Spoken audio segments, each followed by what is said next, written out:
He was fully God, so he knew everything, even the wrongdoing you would commit in the 21st century, and yet he was fully man, and that is why he alone was the one who was able to save men and women who put their faith in him, because he became one of us.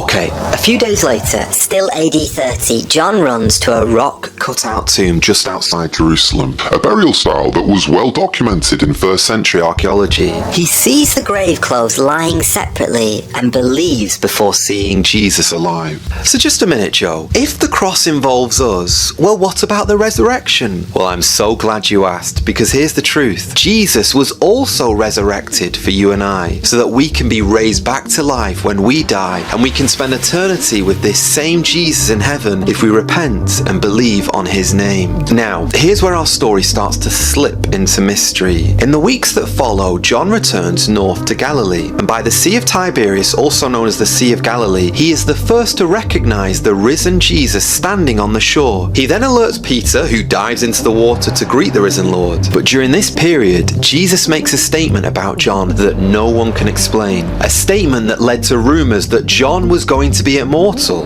but more on that later. It's AD 31 and everything changes. John is frequently at the temple complex, one of the largest religious structures in the ancient world. Whilst entering the temple with Peter, John witnesses the healing of a man who has been unable to walk since birth. This was a public miracle that draws massive attention in a busy pilgrimage area. This then leads to the arrest of Peter and John by the temple authorities, particularly by the Sadducees. You remember that ruling group of people who were known for rejecting the belief in the resurrection? Well, after Peter and John were questioned, they were later released.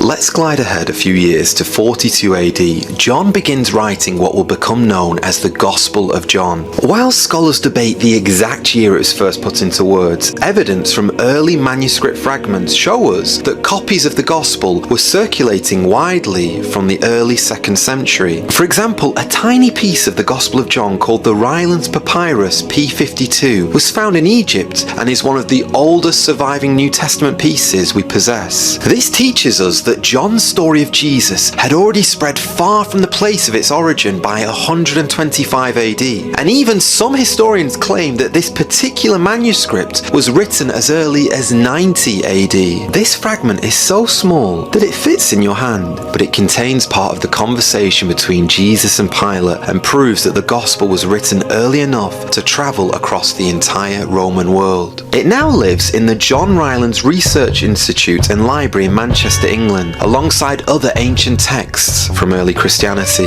I was so taken aback when I saw